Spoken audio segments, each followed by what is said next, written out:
घायल शेर। दूर एक देश था जहां एलिसा रहती थी। वो अकेली रहती थी और उसे अपने माँ बाप के बारे में कुछ खास नहीं पता था और वो हमेशा से इसी चीज में रहती थी जहां वो हमेशा अपने मवेशियों का ख्याल रखती और खर्चा चलाने के लिए दूध, मक्खन और दही बेचती। एक दोपहर जब वो जंगल में थी जहां उसकी गाय चल रही थी। सब के सब यहाँ आ जाओ। पहले तो मैंने कभी यहाँ शेर की आवाज नहीं सुनी। हमें जल्दी घर पहुंचना होगा।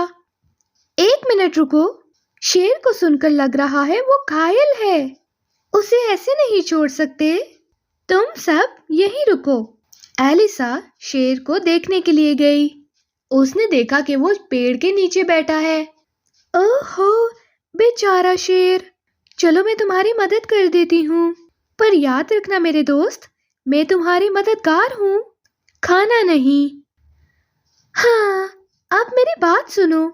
तुम्हें इस कांटे की वजह से दर्द होगा। मैं एक मददगार हूँ, खाना नहीं। अब चलो मैं तुम्हारे जख्मों को साफ करती हूँ। इन जड़ी बूटियों से तुम ठीक हो जाओगे। हाँ? सब ठीक है मेरे दोस्त, ख्याल रखना। घायल शेर की मदद करके एलिसा बहुत खुश थी। वो वापस उसी जगह पर आई जहाँ पे उसने अपनी गाय को छोड़ा था, पर वहां पर एक भी गाय नहीं थी। उसने उनको आवाजें लगाना शुरू कर दी। तुम सब कहाँ हो? डेजी, बटरकप, लीना, ये सब कहाँ चले गए? एलिसा ने हर जगह ढूंढा पर वो नहीं मिली। 1 साल बीत गया। कार्गो, हमारी गाय कहाँ चली गई हैं? बस ऐसे ही। क्या ये वही शेर है जंगल के इस हिस्से में? लगता है वो फिर से मुसीबत में पड़ गया है। बेचारा शेर। अब तुम सब लोग यहीं पर रहना, सुरक्षित, ठीक है? मैं जल्दी वापस आ जाऊंगी। एलिसा उस आवाज की तरफ भाग कर गई और उसने देखा कि दर्द से परेशान शेर एक पेड़ के नीचे बैठा है। शेर के चेहरे पर खरोश थी और बहुत खून बह रहा था। अरे तुम मेरे दोस्त, क्या हुआ तुम्हें? मुझे पहचाना? मैं मददगार थी और खाना नहीं। मैं देख सकती हूँ? ओह, चोट गहरी है। पहले की तरह एलिसा ने शेर के जख्मों को साफ किया और उस पर मरहम लगाई। शेर का दर्द तुरंत कम हो गया। पर जब एलिसा वापस आई, मेरी भेड़ें कहाँ हैं? मार्गो, मेरे पास आओ। तुम लोग कहाँ हो? फिलिप, कनू। एलिसा ने सब जगह ढूंढा पर उसकी बकरियां और भेड़ें कहीं नहीं मिली। बस अब बहुत हुआ। जब तक मैं अपने जानवरों को ढूंढ नहीं लेती, मैं यहाँ से कहीं नहीं जाऊंगी। एलिसा घर गई। उसने मुर्गियों और पिग्स को खाना खिलाया और फिर रात गुजारने और अपने भेड़ों और बकरियों को ढूंढने वापस जंगल में आ गई। वो अलग अलग पेड़ पे चढ़ी जबकि रात हो चुकी थी और कुछ भी दिखाई नहीं दे रहा था। फिलहाल सोने के लिए वो रात भर एक पेड़ पर बैठी रही। क्या? वो क्या था? जब सुबह हुई और सूरज चमकने लगा, वो शेर, ये सब हो क्या रहा है? जब शेर वहां से चला गया, उसने वैसे ही पत्थर पर हाथ मारा और एक महल के अंदर घुस गई। उसने साफ सफाई की और टेबल पर जो खाना रखा हुआ था उसने खा लिया। शाम होने से पहले वो वापस उस पेड़ पर आ गई। ऐसा 3 दिन तक चलता रहा।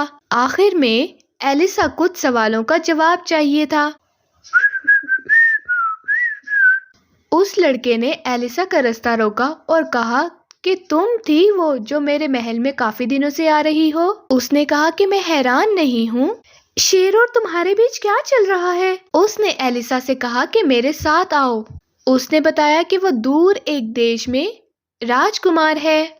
उसके पिता ने एक लड़ाई में राक्षस को हराया और बदला लेने के लिए उसने मुझे अगवा किया। उसने मुझ पे ये सम्मोहन डाला कि दिन में मैं एक शेर रहूंगा और रात में मैं अपने असली रूप में आ सकता हूँ। तुमने मेरी मदद की और राक्षस गुस्सा हो गया और उसने तुम्हारे मवेशी अगवा कर लिए। उसने उन्हें काले पहाड़ की गुफा में कैद कर रखा है। पहाड़ सिर्फ दिन में दिखाई देता है और मैं वहाँ बिल्कुल भी नहीं जा सकता। मैं वहाँ जाऊंगी, पर उससे पहले तुम्हारे सम्मोहन को कैसे तोड़ सकते हैं? उसने कहा कि सोने का एक कोट जिसकी कढ़ाई मेरी जुड़वा बहन के सुनहरे बालों की लट से की गई हो, पर सम्मोहन की वजह से वो मुझे भूल गई हैं।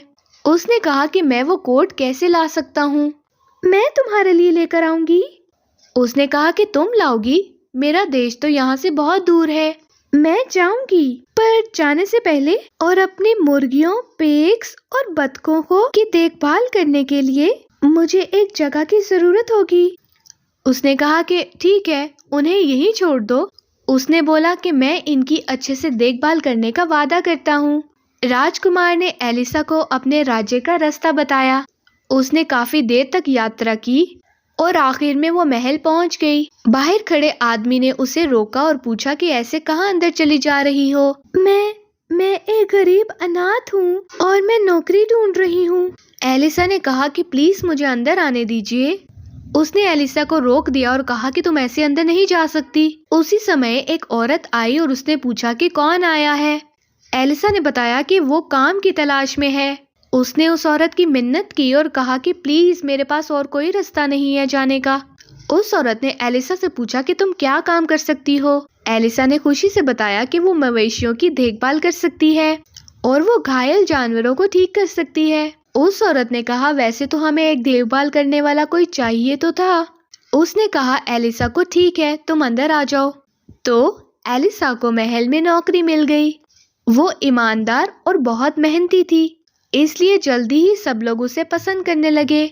उसने गौर किया कि राजा को दलिया बहुत पसंद था और राजकुमारी को सजना संवरना और अपने सुनहरे बालों को अलग अलग तरह से संवारना, अलग अलग स्टाइल में।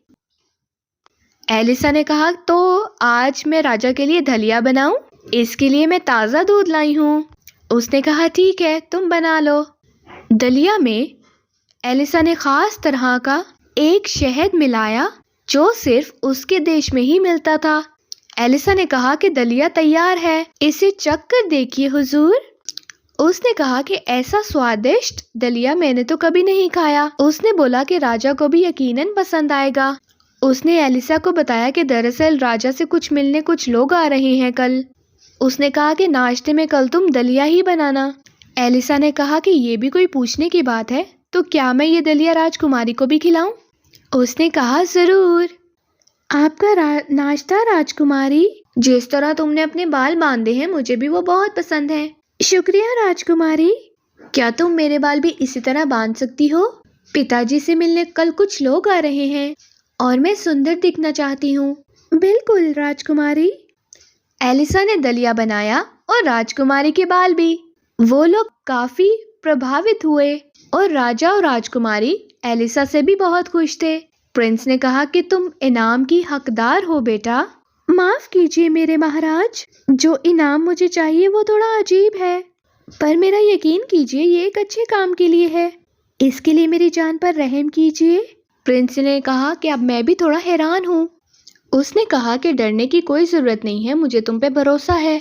मुझे सोने का एक कोट चाहिए जिसकी कढ़ाई राजकुमार की सुनहरे बालों से हुई हो। और क्या मैं आपकी सेना में से कुछ भाइयों को थोड़ी देर के लिए कुछ ले जा सकती हूँ? प्रिंस ने कहा कि ये तो सच में अजीब है, पर एक वादा तो वादा है। उसने कहा कि मुझे यकीन है तुम भी मुझसे सहमत हो। जी पिताजी, एक वादा ही होता है। मैं खुशी से अपने एक बाल का एक लट दे दूंगी। एलिसा कोट लेकर उस पहाड़ पर पहुंची। उस राक्षस ने कहा कि किसने अंदर आने की हिम्मत की? मैं हूँ एलिसा और तुम्हारी मनपसंद चीज लाई हूँ, एक सोने की कोट जिस पर कढ़ाई सुनहरे बालों से हुई है। वो खुश हो गया और कहा कि ये सुंदर है। एक मिनट रुको। उसने कहा कि तुम तो वही लड़की हो ना जिसने राजकुमार शेर की मदद की? हाँ, पर अब तुम्हारी इच्छा तो पूरी हो गई ना? उसने कहा कि वो राजकुमार को मुक्ति नहीं देगा, ये कोट वापस ले जाओ। तो शायद एक बार फिर तुम राजा और उसकी सेना से लड़ना चाहते हो। मैं उन्हें अपने साथ लेकर आई हूँ, लेकिन तुम जैसा चोर जो मायूस है, गाय बकरी और बच्चे चुराता है, उसमें लड़ाई करने की हिम्मत कहाँ से आई? तो तुम राजकुमार को आजाद करोगे और मेरी गाय भेड़े और बकरियां भी वापस करोगे। डरपोक राक्षस ने राजकुमार को आजाद कर दिया और साथ ही एलिसा के सब जानवरों को भी। प्रिंस ने एलिसा का शुक्रिया अदा किया। एलिसा ने कहा कि खुश हूँ कि आपके काम आ सकी। अब मैं अपने खेत वापस जाऊंगी। प्रिंस ने कहा कि शायद हम दोनों मिलकर जानवरों की अच्छी देखभाल कर सकते हैं। उसके महल में राजकुमार और एलिसा वापस महल में गए और जैसे ही राजा ने राजकुमार को देखा, उसे याद आ गया कि वो उनका बेटा है। पूरे परिवार ने खुशियां मनाई। कुछ देर के लिए एलिसा उनके साथ रही और आखिरकार उसे ये एहसास हुआ कि उसे भी राजकुमार से प्यार हो गया है। दोनों की शादी हुई और अब वो खुशी खुशी साथ रहने लगे।